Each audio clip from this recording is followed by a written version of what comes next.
Now we start looking at needs, at the roster construction, et cetera. And let's take a look at the offense, guys. And I was thinking about this morning. Like, other than their MVP quarterback and their 32-year-old running back, what the heck, like, what position group do you feel good about on the offensive side of the football? Like, the tight end room used to be the best in football. Now all you got is Mark Andrews, who looks a little cooked. I love Zay Flowers, but that's all you got at wide receiver. And the O-line stinks. I think you have major issues. I don't see how you bring Rashad Bateman back. I mean, you'd again, like we can sit here right now, all right? And so it's Eric's mess. It's Eric and Steve's mess. Harbaugh's out of the building. I don't want to hear whoever the coach is, whether he's experienced or not experienced. It's all going to be new to him. This is their rodeo. So it's their mess. They got a lot to clean up. Like,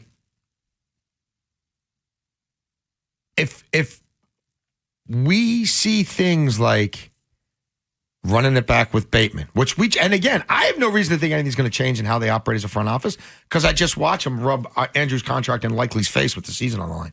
So I don't think, that just happened. Yeah. So nothing, Harbaugh's firing doesn't have anything to do with that one way or the other. He didn't have a hand in that one way or the other. That's completely out of his purview. And it just happened. But like, if they're not willing to realize they got one good year out of Bateman and should have sold high on him and just get him out low, then that's going to be a further indictment that they still think they're the smartest people in the league and that they're not willing to admit defeat and move on and take a dose of that's going to taste like a spoonful of pepper when you extended him one more time than you had to, and now you're going to get nothing for him. And he's probably going to go somewhere else and be on his best behavior for a year and look pretty good. But it's not going to happen here. So there's got to be self-scouting recognitions of, like, even some of the names that might appear on a depth chart right now can't be back or shouldn't be back. If you don't bring someone in with some degree of proven left tackle production, whether it's at a very high level in college or whether it's very recently in the NFL, you're asking for your offensive line to collapse again next year. So that's one where maybe some people would be like, well, I don't know that left tackle would be a premium need. For me, it's a top 5 need. The problem is I don't even know where to rank them because there's like 12 of them. There's like 12 needs that are all pretty important. And left tackle, obviously, is any team builder would tell you it's one of the 5 most important positions. So like even where, again, you could look at that wide receiver room, you could look at the tackles as their own subsect of the O-line and say, well, they're okay at tackle. I don't think they're okay at tackle. So yeah, if they took a quarterback high, that would be baffling. Mm-hmm. If they took a running back high, given all the needs they have, even if they didn't have Derrick Henry, I don't care if it was Barkley, whoever you think it might be, even a Bijan. No. No, how much has Atlanta won with Bijan with all their other issues? Yeah. No. So outside of that, you can make the case for anything. I'll say this. You're not winning in this league unless you have size speed merchants who can win for you on the outside, even when it's not a perfect pass and even when it's a 35-65 ball or a 45-50. You better have at least one of those guys in your roster, either at tight end or wide receiver, whatever you want to call them, and you better have at least one of them on the other side of the ball who can stop that stuff. And they have none of the above. I know we're getting to defense later in the hour, but for both sides, I'm focusing in the trenches because those are the areas in which Eric DeCosta significantly neglected the 2025 Ravens. And with this offensive line, Ronnie, with how the contract, he's coming back, but I'm with you, Jason. You better bring in legit. Don't give me a journeyman guard who can't play tackle and tell me that's your swing tackle.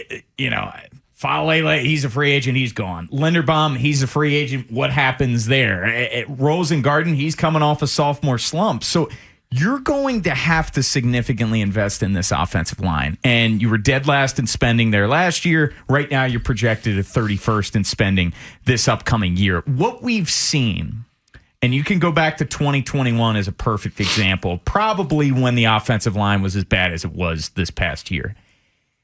Like any quarterback, it significantly affected Lamar Jackson. Sure. There were times where it was really in his head, and he got gun shy and maybe felt the pressure coming when it wasn't coming and stepping up when it significantly affected Lamar Jackson. So priority 1, and trust me, receiver, tight end, there's plenty of needs, like you outlined, Jason.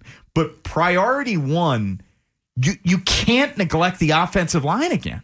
You can't. Well, you want to see how bad the line was? The signature Lamar Jackson play in that Steelers game was due to a complete and outright failure of the offensive line. Two guys came in clean, and he somehow got between both of them and threw a BB to Zay Flowers for a touchdown. You didn't mention Voorhees because I know he's still in a contract, but he shouldn't be guaranteed a role. They have major issues. Like Rosengarten regressed. Ronnie's okay, but you trust him to be healthy? Like, there's issues at every spot on this whole line. Yeah. And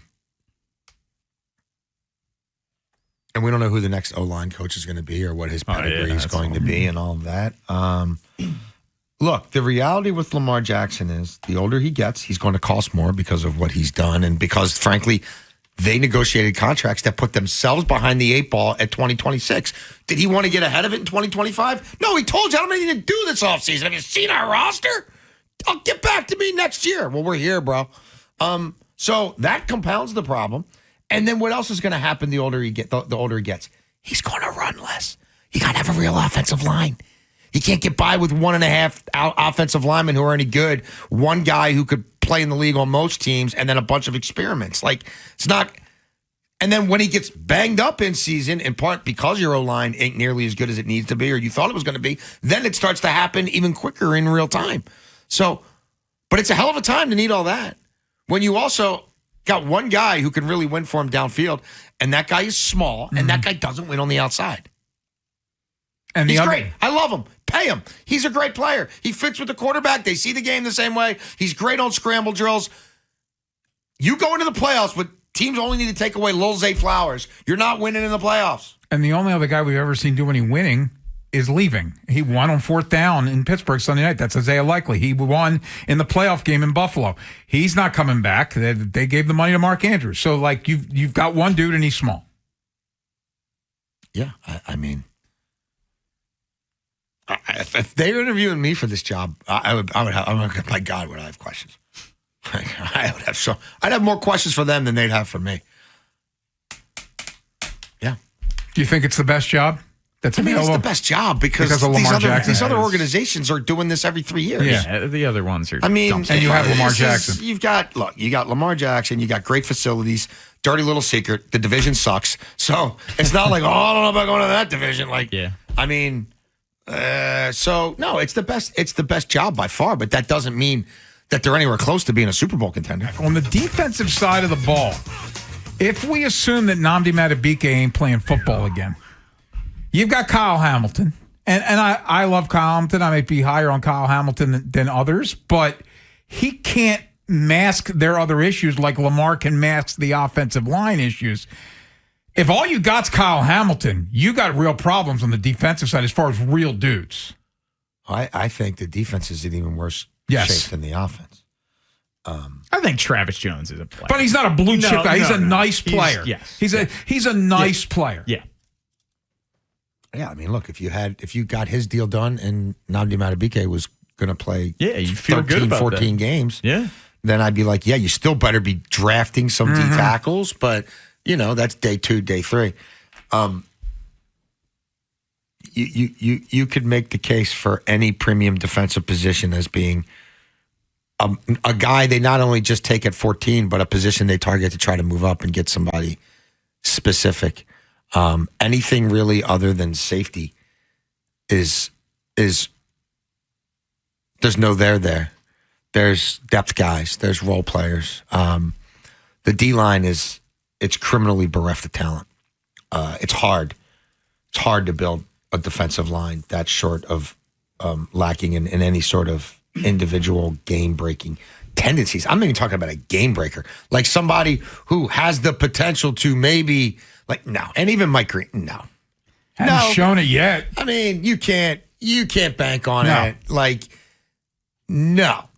And as far as him being an every down guy, nobody was saying that. It was like, well, if their defense is good and you just rush him on 3rd down and somebody on the other side can rush too, which never happened, then he might lead your team in sacks and get you 8 to 10 sacks because he's just able to see ball, hunt ball. But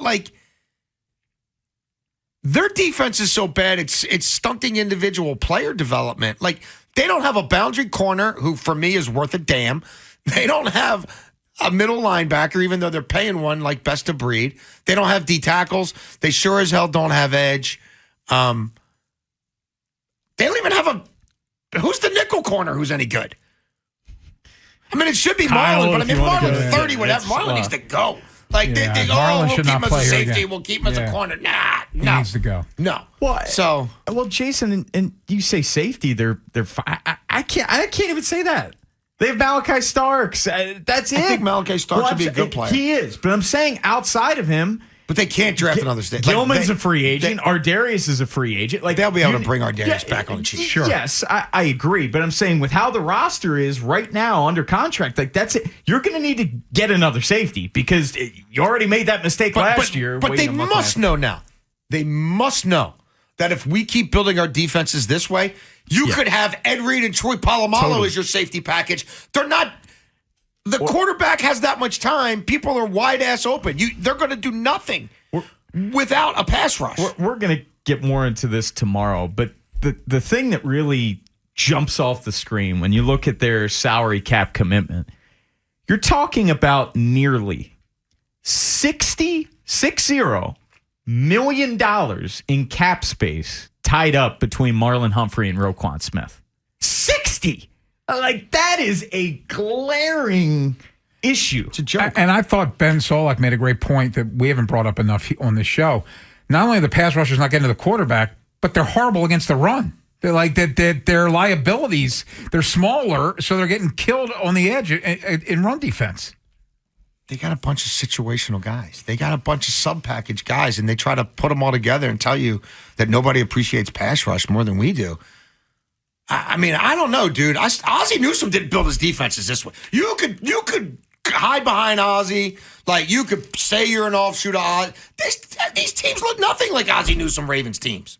The first Super Bowl team had Goose and Sam Adams. Yeah, well, they had Peter Boulware. They had the old I can't think of his name. The defensive end that came over McCrary. from McCrary was Seattle, but the McCrary. third guy, the Browns guy, Nobody who looks like Suggs. No, they had these teams are Rob Burnett. Rob Burnett, yes, and Jamie Sharper could get after it too. like, this is, and I know the game has changed, whatever. Oh, totally. But Yeah, totally.